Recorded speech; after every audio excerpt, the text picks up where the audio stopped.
So All for One is the mode where you play 5 champions against 5 champions, like the same champion. So it's crazy.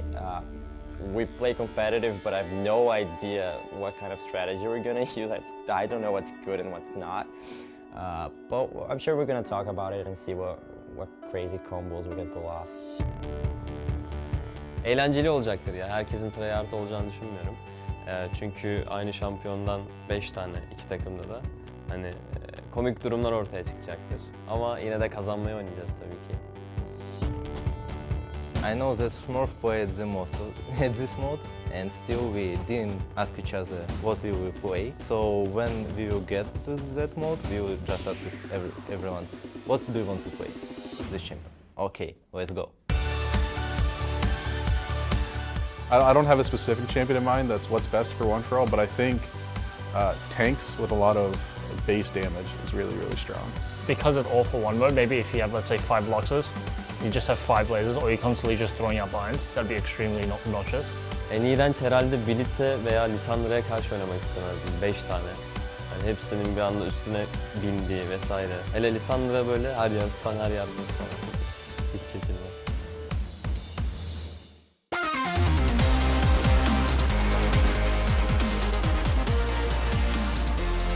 Buenos tardes, ladies and gentlemen, and welcome to Day 3 of the International Wildcard All-Stars, coming to you live from Barcelona, Spain.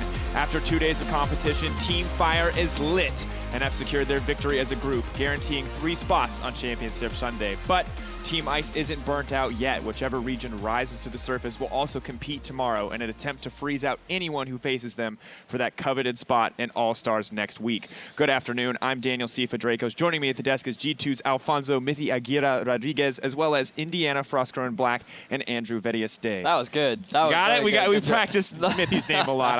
My accent is actually terrible, so thank you, Mithi, for putting up with that. I apologize to your family if I butchered that. Yesterday, we celebrated Assassins on the Rift and saw Team Fire secure the overall victory in the IWCA tournament, but it is not over yet as we take a chance to look here at Team Fire. Yeah, so you can see Turkey and Japan sitting at the top right now with the 3-0. We were quite excited to see what Japan could bring, and so far they have been overperforming, if you ask me. Meanwhile, Southeast Asia sitting at the bottom of the bracket, looking to get a couple points today. But of course, on the Chile side of the tournament, one team will still be able to make it to Championship Sunday, and everyone is fighting it out for that first seed. Yeah, unfortunately, Team Ice is the Titanic right now, and it's just a question of who's going to be Jack and who's going to be Rose. And it's between Latin America South and CIS right now as your 2 front runners. Very tough situation overall, of course, kind of brutal. Not exactly how I expected it to play out for Team Ice, but it looks like the odds were stacked a little bit in Team Fire's favor. However, we're going to take a look at Assassins mode yesterday, and we did see sort of a meta emerge. You can see on your screen most picked champions as well as their win rate. Pantheon, incredibly popular, but of course, win rate balanced out by the fact that he was very frequently picked on both sides. Yeah, and it's also the fact that he was being a flex champion there, going into the support position as well as slotting into the top position, and that he had the hard CC to offer for teams.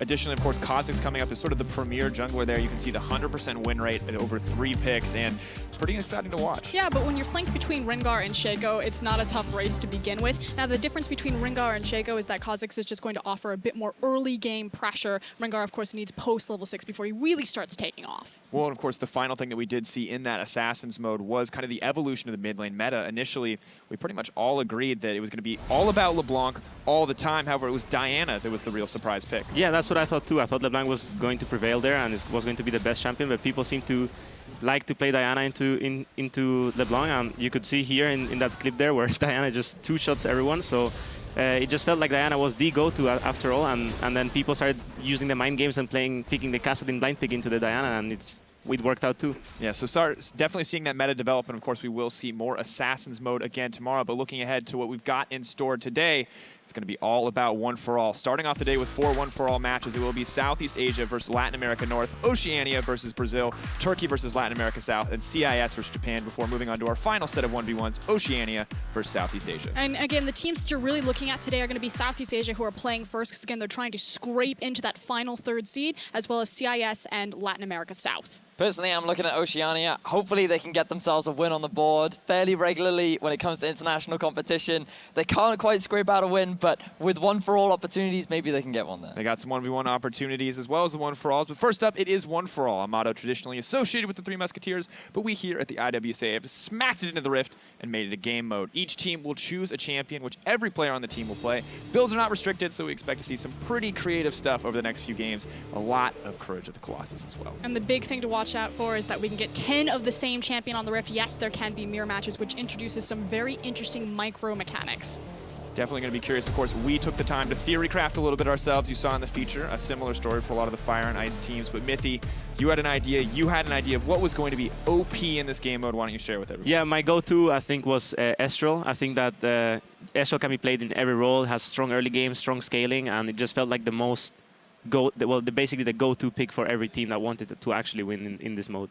You can see why Mithy is trying to figure out how to like break it. I'm just like, let's just have fun. I'm now on the Vedius hype train. I'm all about the Katarina. I want to see 10 blades on the field at once. I was doing the damage, and it's like, it's a lot. I mean, you theory crafted the jungle too. Run us through your early Katarina jungle. So it's like the Nidalee build, or the Nidalee jungle start, where you take the traps and you just like wander the blue buff back. So you have your bot lane come up and place the daggers down, and then you leash the blue and you just like pause him back onto the blades. I'm excited to see something hopefully that cheesy. Vedius, are you on the Katarina hype train See, too? now, what I want to see is Katarina. I want to see 10 Katarinas. I want to see blades everywhere. I want to see all of the skins littered across that beautiful map. However, what I expect to see is some Lightning Pony coming across the Rift. I'm expecting a lot of FLICKR to come out. I think that he's super powerful. You can set up the Flying V followed by their own Flying Vs. Like, I just think the Pony's going to be too powerful on the Rift. The Flying V of Flying V. Exactly. Of course, it's not all serious competitive meta picks like the FLICKR. We have seen Blitzcrank before. We have seen a lot of cheese and occasionally teams running into each other in those mirror matches. And again, this is when you start getting those really interesting micro interactions. The fact that Blitzcrank, when they hit each other with the hooks, they just trade positions, as you can see on your screen right now. Just an absolute bloodbath. This game was hilarious, I remember. Interesting. So 5v5 Blitzcrank, of course, always going to be really exciting as we watch through the rest of this clip. But what are the other picks you're excited for? We know what you think is good. I don't care. What's interesting? What's hype? What do you want to see? Gangplank. The fact that they can just chain infinite barrels together or just stack all of their ultimates on top of each other, I just think would be hilarious. So actually, I reached out to Twitter and I was like, well, what are people excited to see? And someone got back to me and they were like, Lux. I think Lux is going to be super powerful. And I thought, that's actually a good point. Many times I've seen people stacking up the bindings, stacking up the lasers. And one thing Mithy and I were talking about earlier on is Zhonya's is a bad item to build in this game mode, because if you're in stasis for 2 seconds and you're going up against 5 Ezreals or 5 Luxes, they're just going to be like, oh, okay, it's going to be pretty easy to hit you with all 5 ultimates the moment you come out of that You will get nuked. You will get nuked. All right, Mithy, what about you? What is your fun pick? I was theory crafting a bit about Cassiopeia. I think that you can even jungle it because you can start E and your teammates can start Q and just give the poison. So you have you can interact poisons between each other and you can just spam E on someone. So yeah, I think one person starts Q, one person starts E. Perfect for the jungle as well, because you have the jungler just starts even E. the support starts Q, the AD starts E. Leashes it for him. Yeah. All right, well, I'm excited to see if teams are going to take this with the competitive picks or with the fun picks. But whatever comes up, it's sure to be entertaining. So let's send it over to our casters for the first one for all, Southeast Asia versus Latin America North.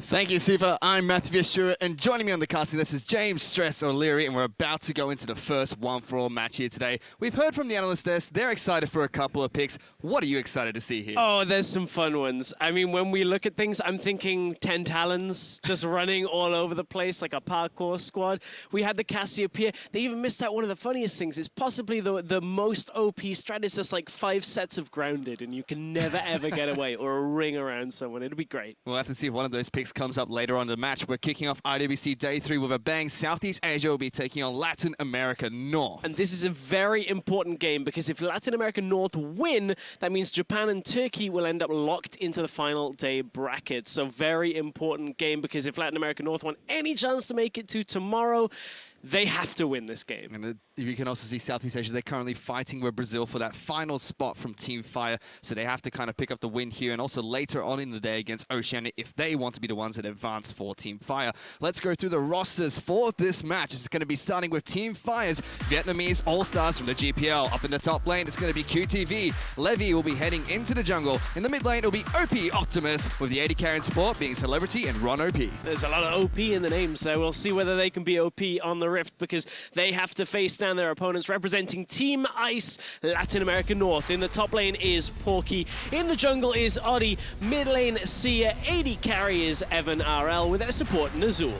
This is going to be an exciting match between Latin America North here and Southeast Asia. There's a lot on the line for these two teams, all of them trying to find a way to get into day 4 of IWCA and fight for that spot in the All-Star Invitational. So let's go through a little bit of housekeeping. There is a restricted champion pool. We don't have every single thing available. There are a couple of champions that really not so great. I was telling you earlier about Alawi.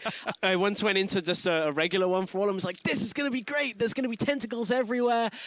And she's restricted by the proximity between tentacles, so you can only have like 2, even if there's 5 Alawi. So that's one of the champions that I'm not expecting to see. There's a whole host of others that aren't available, but we've still got the likes of the Blitzcranks there, the Gangplanks we've talked about, and I'm sure we'll see something else come through that we just hadn't thought about. Yeah, we have things like Thresh that could possibly come up. We saw Zach earlier in the playtest. Unfortunately, they can't pick up each other's bloblets, so that wasn't really exciting. But enough of that, we're about to get into Champion Select for the first match of One for All. And of course, it is lottery pick here. So if you end up with a majority of 3 out of 5, you will automatically get that champion for your team. However, if everybody locks in one different champion, we get to random, and it doesn't mean there's that unity of a team picking everything. So we are going through the initial few seconds of the draft before people will choose. This is them just deciding what they want to pick and what they want to take away. And, you know, some people might not quite, they might think, you know, these are teams, they're going to pick as a team, they're going to pick all 5 champions, and they're all just going to get that champion they really want. But we heard from CIS earlier,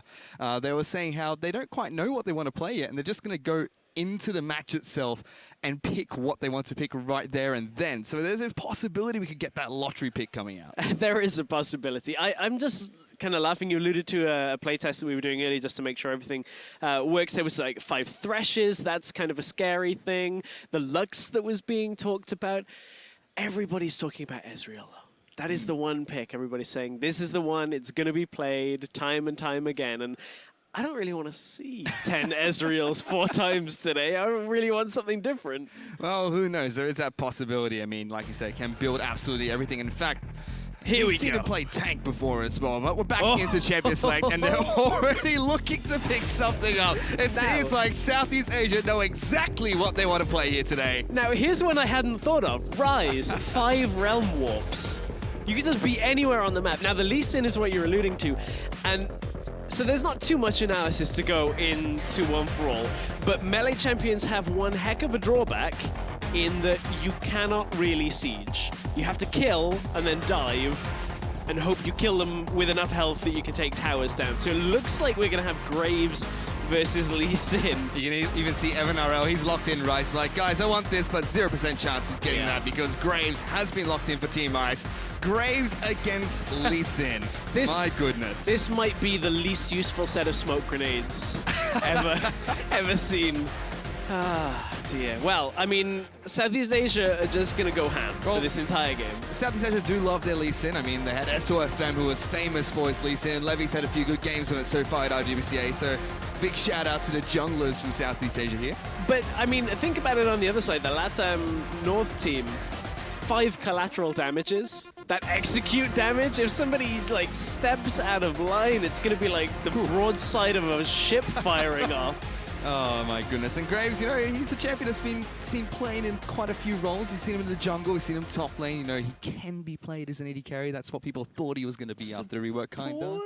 Support smoke screen-ish. I do know one thing's for sure. There's going to be a lot of armor in this game, Stress. Oh, yeah, that's actually a good point. Graves just inherently has an advantage here from the fact that he can just build armor against Lee Sin. We'll have to see if anybody tries to go, like, any form of non-AD Lee Sin. I don't really know how effective that's going to be, but there's always that possibility. We'll have to see. It's going to be a bloodbath, I feel, though, because these are 2 champions that are just always out for blood, and we're about to get onto Summoner's Rift for the match.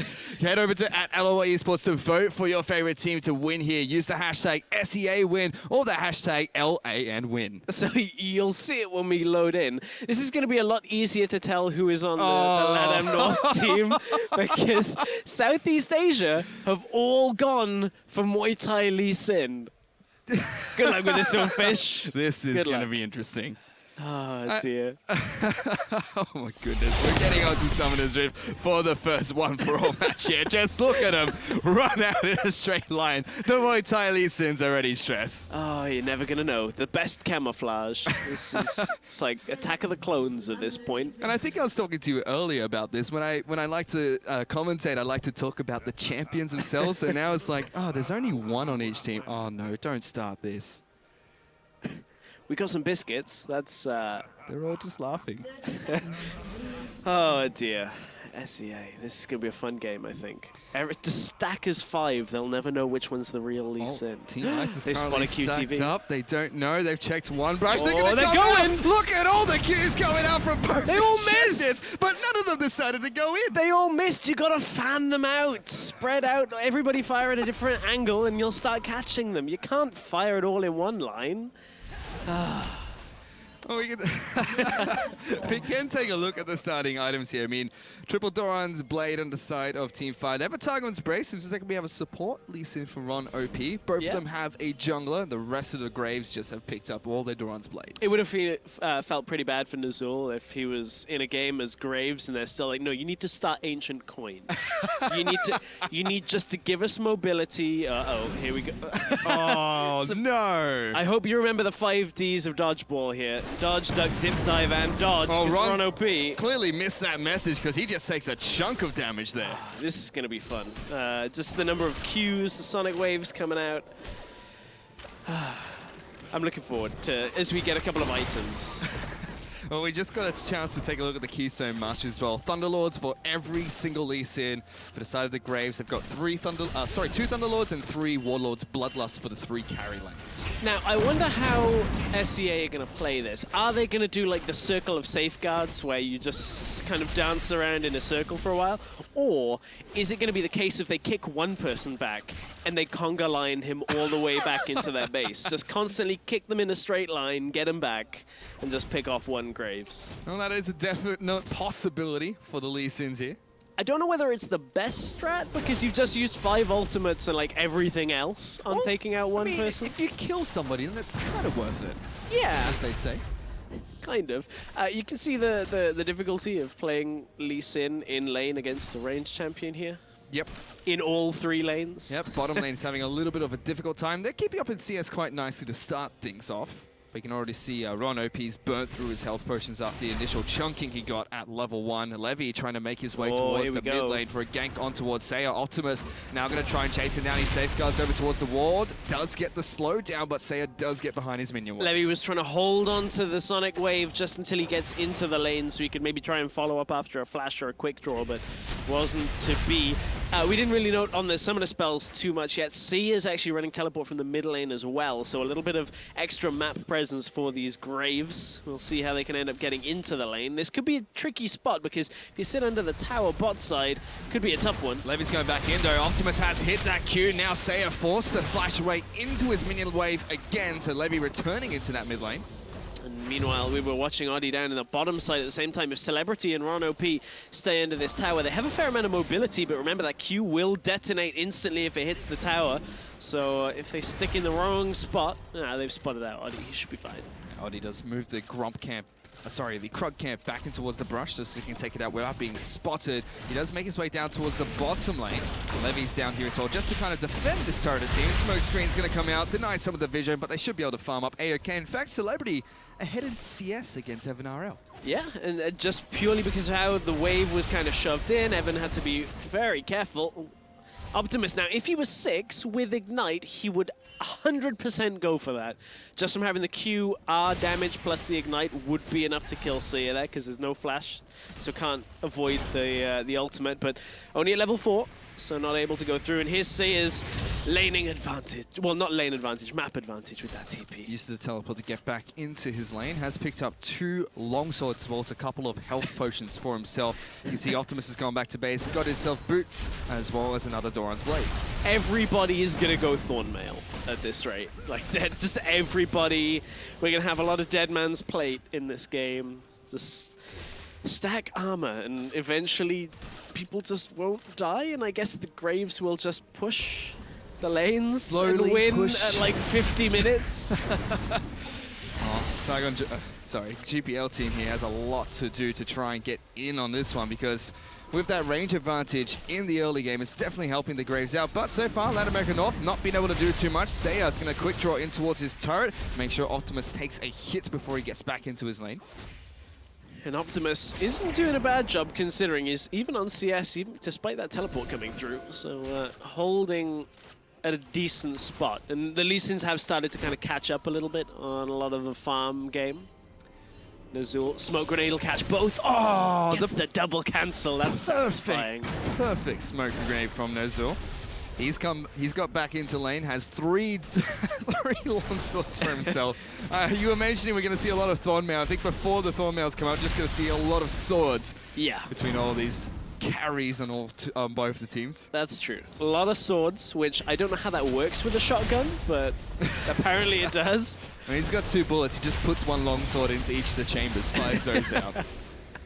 Celebrity choosing not to go back to base here after Nozul cancel. They're getting a lot of damage down, but not enough mana to quick draw another time to get into Celebrity's face. Now, if Celebrity has this happen again in a level or so's time, he's dead. Because 2 collateral damages, X is going to mark the spot there, and it's going to spell the end. Of course, that execute on it as well makes it real good at just taking him out. Seiya just walks in. Optimus flashing forward, trying to get the kickback, but Seiya quick draws in time. Now Levy taking a lot of damage from the Thunderlords. Oddie will quick draw over the wall. Damage misses, and he missed the second one as well. Splits the wickets there twice as Oddie and Seiya will not be able to pick up a kill. Oh dear.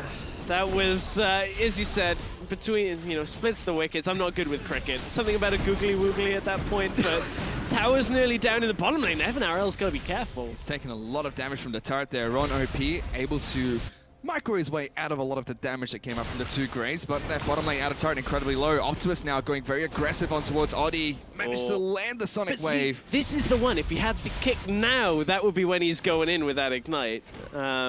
But they used it, didn't get the kill. A lot of ults whiffed to begin with this. So Optimus and Levy go in, try and get Seiya, but Seiya quick draws away just at the right time and actually beats the flash kick at that point. So isn't able to stay on target with that. Oh, that's so... Levy! Oh, Levy's dodged down right in the mind of Oddie. He was... That's sad. Lived with less than 100 health as well. We can see a couple of the champions have gone back to base and picked up their first set of items. QTV's gone for the Tiamat.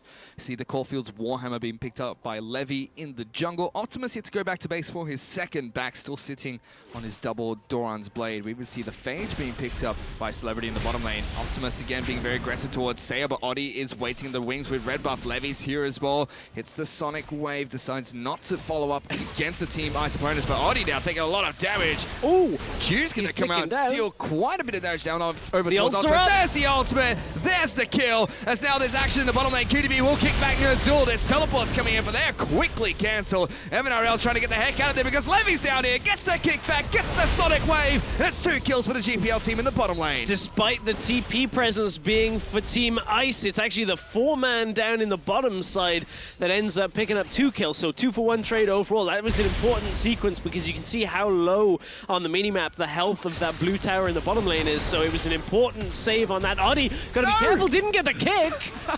Ron OP, that was less than your namesake, my friend. Got right behind Oddie, but was not able to get the Dragon's Rage off to kick him back. They do get some decent damage on towards the turret, but now Oddie's gonna be able to defend that one quite nicely. I mean, supports, I guess, don't really have a whole lot of time playing Lee Sin, and it is one of the more mechanically... Well, this is a man that made himself famous in Vietnam for being an assassin player. You'd expect a little bit more from him there. That's fair. I mean, the kick flash kick, you kind of expect it, but I mean, who knows? At that point, that was the mid lane kill going through. Nazul gets stopped and shut down pretty heavily in that bottom side, and then Evan RL trying to run for his life, kick back, and that was all she wrote down in that bottom side. So again, despite the double kill going down, the tower pushing potential for these ranged champions, the Graves, is still there, and they will get first turret blood. Yep, the first brick will be taken down in the bottom lane. Bottom lane out of turret falls for Latin America North. It's 2-1 on the scoreboard at the moment, but LAN does have 1,000 gold advantage from that first turret kill. Seiya and Optimus trading blows in this mid lane, neither one too afraid of the other. And now we see the siege. Oh no, here it's going to be 4 Graves in the mid lane. Come the Graves. They push on towards this mid lane outer turret. Ron OP is in the mid lane. There's the smoke screen trying to deny some vision. Sonic Wave comes in. There's a bit of damage. Ron OP, you're a little bit overzealous there, buddy. Has 2 collateral damage taking him down. All the leads are there. They're being kicked left, right, and center, knocking into one another. A celebrity's in amongst it. Another kick comes out. FLICKR is forced to flash away. The ignite goes down. Celebrity picks up that kill. Seiya's trying to run, but gets tagged by the Sonic Wave. They're going back in. Celebrity's trying to take him down, but he's taking turret damage. Celebrity! Just not quite enough, and it's a double kill for Seiya. 2 Graves left, and 3 Lee Sins left up alive. 3 for 3 overall. Madness in the middle lane. The turret goes down in favor of Latin America North, and they just pushed that one through, but then the sheer fighting potential, the mobility and the damage that comes out in a team like this, in a fight like this. Man, Ron OP, if he'd have been able to maybe do a little more in the beginning before he got taken out, this could have been a better fight for Team Fire. The double kick comes in, the old switcheroo, and it looks like Fire are winning this as they get a lot more damage out onto FLICKR, but they kite back and end up being put under the pressure a lot more as Seiya gets himself away and ends up being a little bit of a dance under the turret. Seiya had just too much damage for Celebrity to chunk through, and not a whole lot more that they could do in that situation. Yeah, the Warlord's Bloodlust in a dangerous game for Seiya, keeping himself alive underneath that turret. It's now 5-4, still in favor of the GPL team, but with that second turret kill, Latin America North are 2,000 gold up ahead of the GPL squad. Up in the top lane, Zul has moved up here. Oh, bottom lane. Out, but Seiya's in a lot of trouble. Thunderlords comes out. TV's coming through. There are teleports coming down as well. The kicks come out. Both Resident strikes will come in as well. Seiya will fall. The teleport was used by Borky. He's been exhausted. That is 3 Lee Sins on top of it. He's going to be kicked in 2 directions, but he will eventually get taken out. Oh, will he? Waiting for the energy. Celebrity comes back in and gets another kill. And that's Team Fire getting a double kill down in the bottom side, but they're losing their top tower at the same time. They're about to push in. Optimus is zoned away in the mid tower, so this is the real difficulty here, is if they cannot take towers after they win. FLICKR, whoa, Optimus! He's just dead. Wow. Absolutely deleted. If the team representing SCA can't, you know, take towers after they get the kills, it's almost impossible for them to hold on to the map. They can get super far ahead, but the problem is all Team Ice have got to do is start grouping and pushing down towers faster and faster, and as long as they can avoid a prolonged fight, they should be okay. It definitely should be. You can see lots of Vampiric Scepters being picked up on the side of Team Ice. Finally, Team Fire will be able to take down their first turret of the game. They'll be able to get some decent damage on towards the mid lane outer turret as well. So slowly trying to even up the gold disadvantage from those 3 turrets taken by Latin America North. Not only the Vamp Scepters, we got the Ninja Tabi coming out for everybody as well. This is going to be a tanky game by the end of this. Graves getting all of that extra resistance just to try and last longer in the fights. Now we see Porky moving up into the top lane, defending his top lane outer turret. Optimus going back in against Seiya, but he doesn't see Audi and Azul close by. Will safeguard on over towards a minion and get back to the safety of his side of the map. As 3 members of Graves just slowly rotate around the river. Neither team has really looked towards the Dragons just yet. Ocean Dragon was the first one to spawn in this match.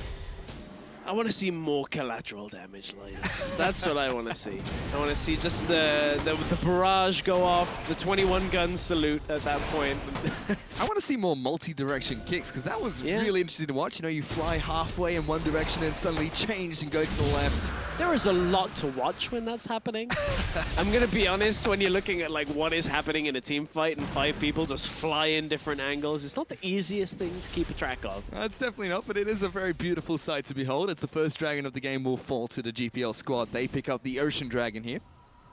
Picking up the Ocean Dragon. Now, I want to see the LATAM North team picking up the pace a little bit, because, you know, we kind of criticized them a little bit in the Summoner's Rift game and in the Assassin's mode that they sat back when Audi wasn't really able to do too much. And I don't want them to fall into the same kind of trap, because that's when they're going to get dove by 5 Lee Sins all at the same time. They need to be the ones actively trying to create pressure on the map. But you can see now the Lees are going top lane. There's 3 of them going up there. Oh, the ward just died as well. Oh, Porky. He's going to be able to quick draw over towards his turret. Ron OP hits him with the Sonic Wave, trying to kick him backwards, but Levy will follow up with a kick of his own. Porky's in a lot of trouble, trying to quick draw in amongst his minion wave, taking a lot of damage over time from the red buff. The final Sonic Wave connects.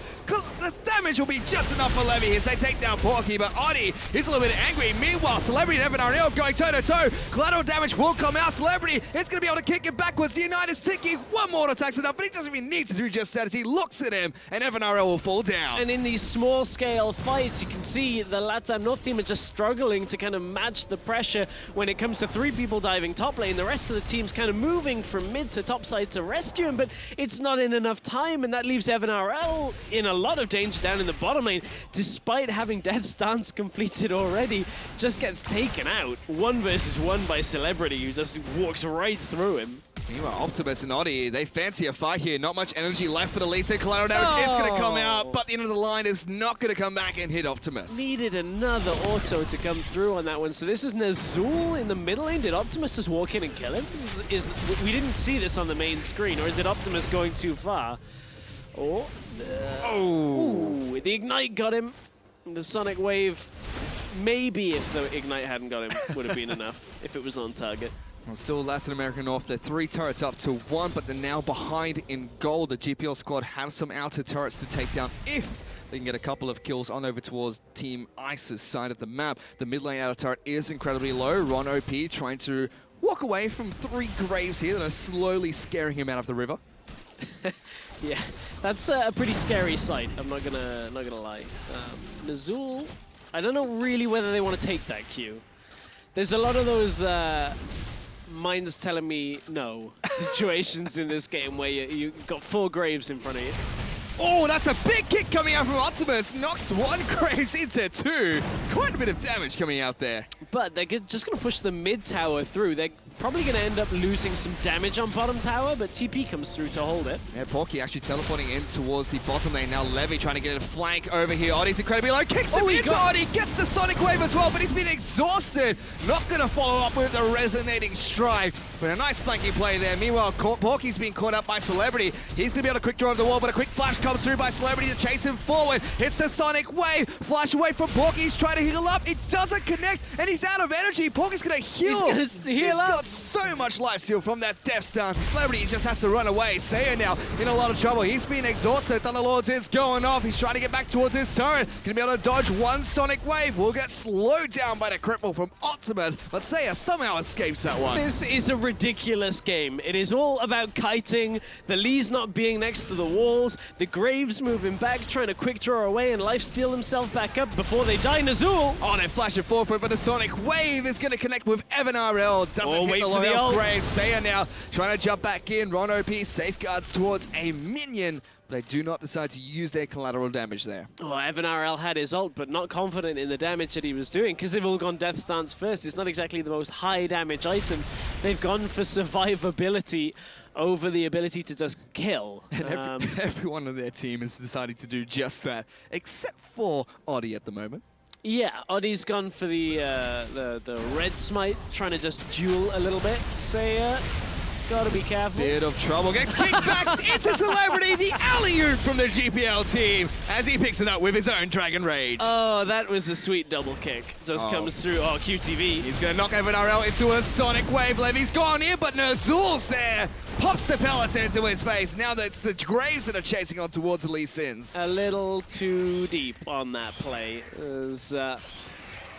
Levy thought he was okay. Thought he had the drop on FLICKR. Meanwhile, again, mid lane. Yeah, the Lee Sins are waiting sneakily inside of the brush. They safeguard over towards a ward to try and get behind Nazul. He pops down the smoke grenade, but it doesn't catch either of the Lee Sins. So they're just going to be able to clear out the waves in the mid lane. GPL squad really wants this mid lane outer turret to fall. It is incredibly low. A couple more pushes would be enough to take that one down.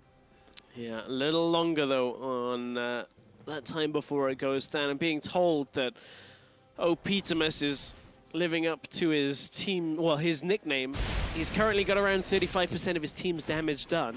So he's really been laying down the damage onto Seiya in that mid lane. We were looking at the early laning phase, and he was always getting Seiya low. Couldn't quite get the kill on a lot of the early phases, but since then, 3 kills to his name. He's the one with the death stance on the SEA team. You can already see the rest of Team Ice. They're grouping up in that mid lane, trying to defend that turret. Ron OP looking to try and take down a blue buff for himself, but is spotted out by a control ward. Gets a little bit of vision inside of Team Ice's jungle. Oddie will quick draw over the wall and try and stop him from taking the blue buff away. Now, what would be pretty catastrophic for the SEA squad is if these Graves pick up Mountain Drake. their ability to push is good enough already. So I don't really... Oh, I thought Ron OP got that. I actually thought Ron OP got that for a second there. The knockbacks coming out from Graves. Managed to juke out one of his Sonic Waves. Didn't quite get the crippling strike there. So, unfortunately for Latin American North, they don't pick up the Mountain Dragon. GPL squad still have control of that objective. Well, that's gonna, obviously help them out. When they get a couple of kills, it now allows them to push that bit faster. We were talking about how if they're low health, it's difficult to siege up after. More about diving, as Porky goes for right up to the top side, right into a Sonic Wave. QTV decides not to follow up. He's just been split pushing on the top side of the map. He's the only Lee Sin in this game with a teleport. Double Sight Stone for the Lees is something that can't really be overlooked. You can see their vision control is fairly significant through the river, through the jungle entrances, whereas Graves doesn't really have that, just relying on trinkets. Yep.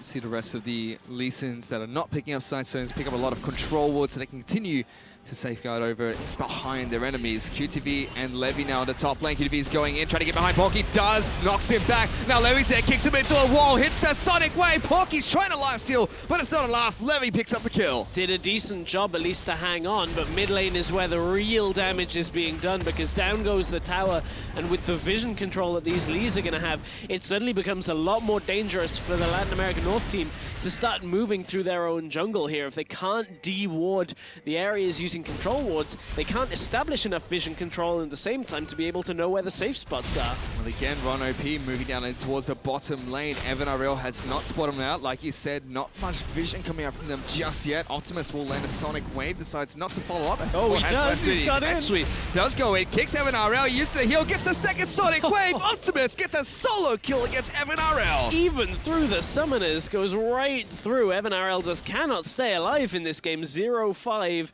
has not been the best of games. Oh no, it certainly has not for Evan Ariel. He's gone back to base. Oh, I mean, sorry, he's been forced back to base here. He's picked up a Zeal for himself. So far, only the Death's Dance is available for most of the Graves and just components here and there. Ron OP is not going to get quite behind Porky as he flashes away from the Dragon's Rage. Yeah, managed to get himself out to a decent situation. Porky not doing too badly. I mean, he's got 3 deaths, but is fairly well farmed. Same as Seiya in that mid lane. But it's been a tough old game. The Ice team are trying to kite as effectively as possible. But it's a tough ask against 5 Lee Sins who can just dive you at any point. Kiting against one of the most mobile champions in the game. It can be done, a little bit difficult. We'll have to see if they can do that later on. For now, though, it's been a little bit of a lull in this match. It's still 14-5. The GPL team has picked up quite a few kills in this match. Majority of them going on over towards Evan RL. Audi will pick up his red buff. It's still 42,000 to 37,000 gold, so a nice 5,000 gold lead for the Southeast Asian team. A nice lead. We'll see if they can convert it into a win. I mean, this is a good situation for them to be in right now because they can actually tie up that 3rd place spot in the group with a win here. Of course, it all depends on the 1v1s, and those are our tiebreakers, so we'll see how they end up going on later today. But for Team Fire, of course, they've got the 3 teams that are going through to the knockout stage tomorrow. That's so right. That race is on. That race is on for those final spots. Latin American North, if I'm not mistaken, still looking for their first win in the tournament. 0-3 at the moment. So Optimus is continuing to split push in this bottom lane. This time, he's up against Porky, not Evan RL. Levy trying to make his way down in towards the bottom lane, getting behind the bottom lane in a turret. Porky still doesn't quite see him just yet. He's got it behind him. Porky's got to be really careful. Safeguards to a ward, kicks him into the wall, gets 2 Sonic Waves. Another kick comes through, and Optimus is unstoppable after picking up that kill. That Pork is pretty tender right now because that was a lot of damage under the bot tower. Now they're going to take it out. Again, this is the Mountain Drake coming through. As they can just take these towers as long as they're healthy enough. QTV wants to do the same topside, doesn't quite land it onto Nazul. But he's going to try it again by the looks of it. He's just standing there, doesn't really matter. So meanwhile, we move down in towards the least inside of the jungle. You can see Levy pick up his own red buff. Optimus going to be working on the Wolf Camp. Nazul trying to get a ward down over the Baron pit. Gets hit by 1OP as well as QTV. He gets kicked twice. Nazul's inside the pit. He gets executed as well as QTV picks up that kill. And Evan RL died in the mid lane as well. Celebrity was just going ham. I think he was even in the base. A lot of damage actually coming out from Seiya there, trying to chip away at the Lee Sins, but doesn't do that much damage. And we've got to a point now where, you know, Latam North, they were pushing fairly well with the Graves, but without the ability to take a step through their jungle, they're kind of resigned to sitting under their towers. We've seen this game after game. Lots of games that they've been sat under their towers. Seiya. They're going on top of it, and Seiya forced to flash away. Porky uses his own collateral damage. Here comes Levy, though, kicks Porky into the wall. 2 Sonic Waves land, and it's going to be Levy that picks up that kill. And the problem is they just keep getting dove because of how far ahead the SCA squad is. It's 18 kills to 5. TP Lee Sin. Yeah. They're looking for the Baron by the looks of it. Seems like it. Pops over the Sonic Waves. They're just going to leapfrog over this wall. They've got 2 control wards here, and they're just going to tear this Baron apart. They put him in the cage. They're in the Muay Thai tiny ring, and they're just boxing away here. Oh, no. They got him in the clinch, and they're going to recall out. I mean, there are now no problems with the siege for these Lee Sins. Absolutely none at all. Celebrity walks up. He's going to go right aggressive. Oh, actually connects with the Q. That's satisfying. Ooh. That is satisfying. Gets helped out of the base, I think it is, inevitably. Just ward jumps out. But eventually one of his Lee Sin buddies jump up, gets him out of that base. We can check in with some of the items that have been picked up as well. 2 Phantom Dances for the Graves. Another Zeal item being picked up by Oddie after he got his own Death Stance. Finally, a Black Cleaver being picked up by Porky in the top lane. On the flip side, lots of different items being picked up by the Lee Sin. See a Last Whisper in the top lane with Black Cleavers all around. A couple of Ravenous Hydras. You can see Dead Man's Plate here and there. Guardian's Angel as well for Optimus. He does not want to die. Yeah, he knows what's up. He's just going to go in, you know, get under tower, kill somebody, get the GA proc, and dash back out. But there's a couple also Executioner's Callings and Immortal Reminders that's going to try and cut all the way through the healing that is going to come from those Vamp Scepters, or Ron OP. We've seen him not quite connect with his Flash Dragon Rages a few times now. Yeah. Hopefully, if he's deciding to be that risky, he can pull it off. Another Dragon's been picked up by the GPL team. They've got a Cloud Drake now. They also take down the top lane inner turret. Mid lane inner turret's going to fall shortly after. It's now 6 turrets to 3. They have a nice 12,000 gold advantage to work with. Bot lane's getting pushed in as well. Optimus is pushing this one at the same time. Graves just can't do enough. Graves normally has decent wave clear, but they're just too far behind. Seiya's been kicked twice, gets hit by a Sonic Wave, but he is able to quick draw closer towards his base. So the first inhibitor turret is going to fall. Meanwhile, in the top lane, QTV and Celebrity trying to duke it out with Oddie and Nazul. We take a look at the inhibitor. That's fallen. Optimus and Ron OP were able to take that one down. Now he's just meandering through the base of Team Ice. Nazul's going to get kicked back. Another inhibitor turret falls. Now they're working on the inhibitor, but let's see if they go for a fight here. The Seiya's been hit a few times. Celebrity goes in, kicks him backwards. He's going to get taken out. Ron OP's knocked back Evan RL. The Graves look like they're winning this fight, though, as 2 Lee Sins have fallen. They're trying to get the heck out of dodge now.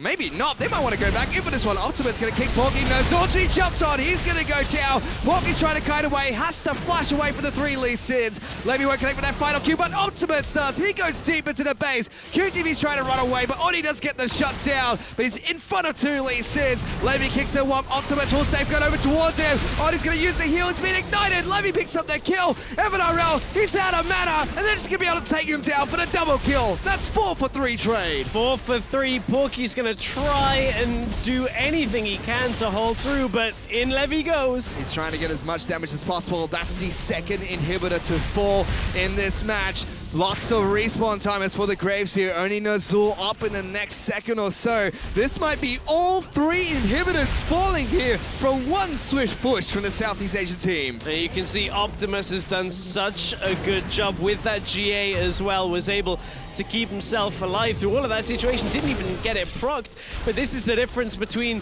the Lee Sin and the inner Lee Sin. Because in Celebrity Ghost tries to go aggressive, so does Ron OP. Suddenly, it all looks a little bit like Kermit the Frog, and they're not really able to do too much from there. But the turnaround comes because Optimus is that Lee Sin on the enemy team, the one that is just so far ahead that is able to take everybody out. Porky tries his best to kite back, but Optimus finds Sia instead, stays alive, doesn't even take much damage from the tower, and from there, the chase is on up onto the top side. Oddie tried to stay alive, but we're back with Optimus on the live screen, and he's already hunting down, I think it's Evan RL, which has not gone well for Evan in the last couple of days. He's certainly out for blood here, Stress. They've got 2 super minions crashing on towards the Nexus turrets. All the Graves have grouped up. The Lee Sins are piling in on towards the base, slowly trying to see if they can chip away these turrets. The Graves, though, with a knockback, doing a really good job of turret defense here. The shotgun shell's a little bit too strong for Lee Sin. Just the knockback. Keep them at arm's length. Keep them pushed back. Don't ever let the minions get to the turret. This looks like to be the last stand. Definitely trying to make the most out of it. They're really good at making sure they clear out the waves. Levy tries to go in, but look at Optimus! He's wrapped around. Porky's been hit by the Sonic Wave. He goes in, gets the Thunderlords. Now Ron OP tries to get behind him, but he just can't quite. Oh, he's been kicked. Oh, a massive knockout. Celebrity's now going in. He gets one. He kicks him back in towards the fountain as well. The first turret's gonna fall. The second turret's gonna fall shortly after. That's an open Nexus, but they're still out for more blood. Nurtle's the next time, but it doesn't matter because the Nexus is gonna fall as Southeast Asia are victorious. Well, that was a fast game of dives coming out of the SEA region. I mean, what can you really say about that? They had a 7-kill Lee Sin, a 6-kill Lee Sin.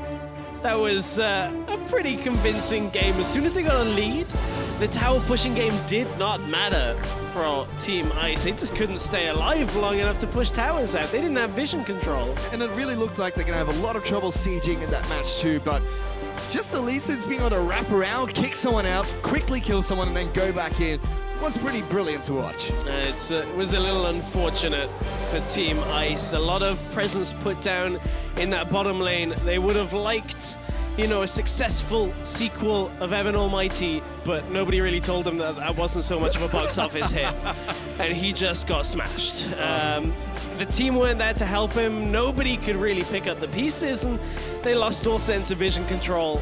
Team Ice, unfortunately, that means Latin America North, I believe, are now 0-4. That's right, not a single win so far in the International Wildcard All-Stars, but some hope for the Southeast Asia squad. They're now 2-1, tied up with Brazil, also from Team Fire, who are 2-1, who'll be playing in the next match, still fighting for that 3rd place spot to fight to see who will be moving on into day number 4.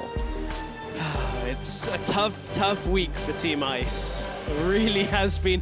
After getting swept yesterday, this really has been a rough set of days. I mean, it looked so good after day 1. Like, the CIS region bounced back in their game and were able to pick up a win, but after that, not a whole lot has gone their way. It certainly has not so far for the CIS team, but one thing I really want to mention here, Stress, is, you know, we talked on the analyst desk about Ezreal possibly being picked up, Cassiopeia, all these really powerful, gimmicky picks.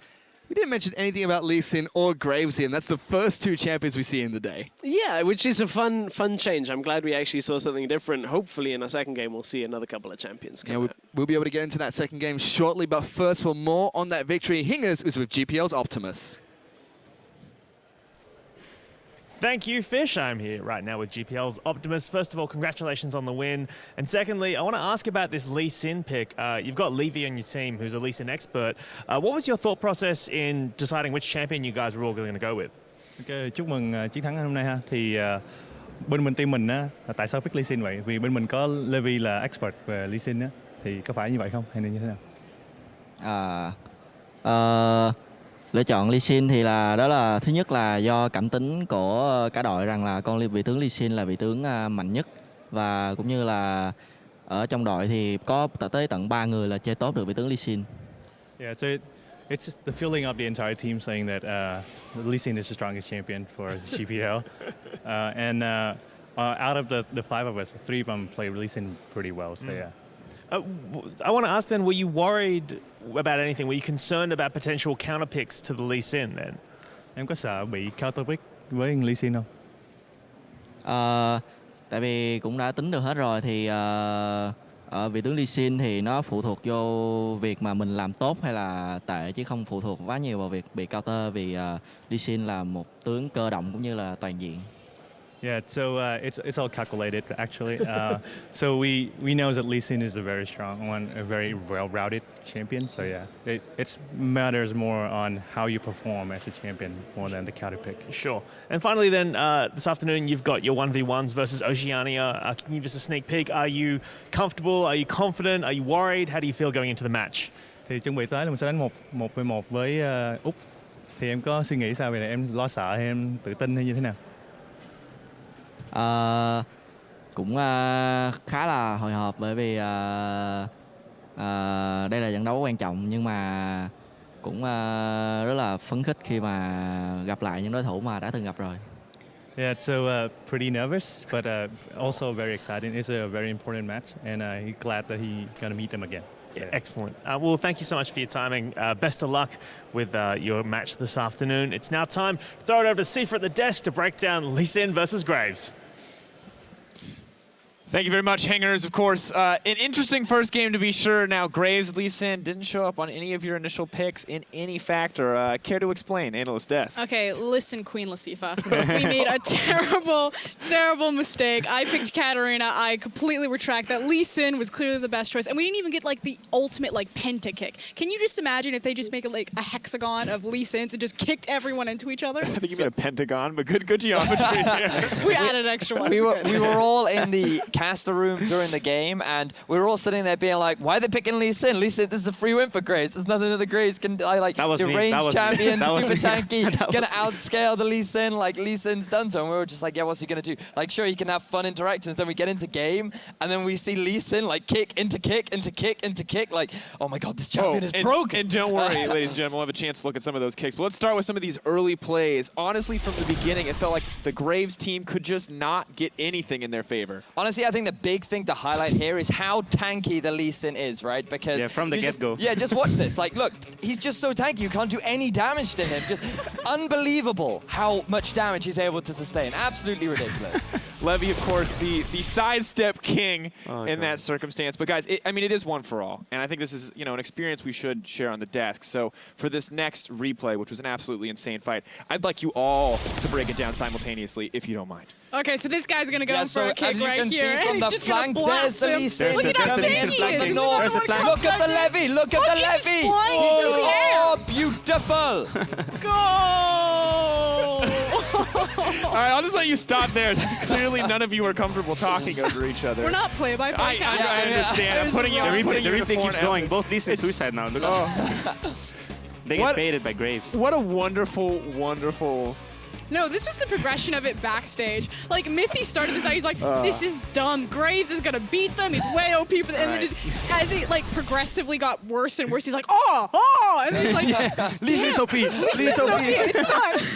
Of course, we have one final set of replays. Just a little highlight montage for all of you who maybe missed out on that game, because you should go back and watch it, because it is just a series of beautiful kicks. So pretty much anytime Graves is airborne, he's just like, Jesus, take the wheel. Like, I'm done. They just take their hand off the keyboard, like, this is fun. The best thing is, because like the chain CC, you actually cannot get out of this because you're just being kicked, and then you're being kicked into another knockup. So like, look at the Graves here. He literally can't move. There's nothing that he can do about this because of the insane amount of damage and CC that it provides. It's just a top-tier combo. Mad respect for Southeast Asia. Poor guys. Poor Graves.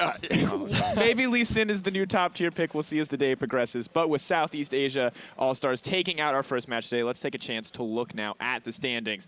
Starting off, of course, with Team Fire. Now, a lot of big things starting up here. You can see pretty good for GPL overall, now 2-1, definitely looking to move up in the standings. Yeah, no, this is actually really important because, again, Southeast Asia, they had their 1v1s against Oceania again, and this is super hyper-competitive. Brazil said yesterday that they were really nervous because if they didn't win, like, their fans were going to eat them alive. You know, unfortunately, didn't have the best start at Worlds, so this is actually a pretty intense, close matchup between Brazil and Southeast Asia. Like, who's going to take that final spot? And, of course, we have to note that Turkey has locked themselves for tomorrow with their 1v1 performance. So, very important to say, Turkey has locked a spot at least in the top 3, although we'll see exactly what seed they're going to get down. And, of course, as we take a chance to look at ICE, I mean, similarly close. Latin America North, unfortunately, 0 and far, not able to find a win. I think that's a little bit surprising, to be honest, because when we looked at players like Sayanodu, who had such a fantastic performance at the International Wildcard qualifiers, they just weren't really able to perform. So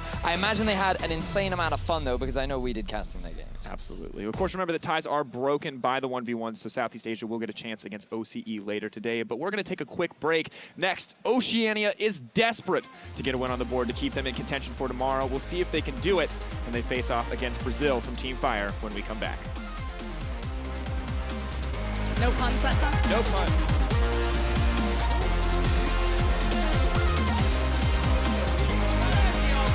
There's the kill. He's taking turret damage. Celebrity! Just not quite enough, and it's a double kill for Saya. He gets kicked twice. The Zor's inside the pit. He gets executed as well. Oh, he's going to use the heal. He's been ignited. Levy picks up the kill. Evan RL, he's out of mana, and they're just going to be able to take him down for the double kill.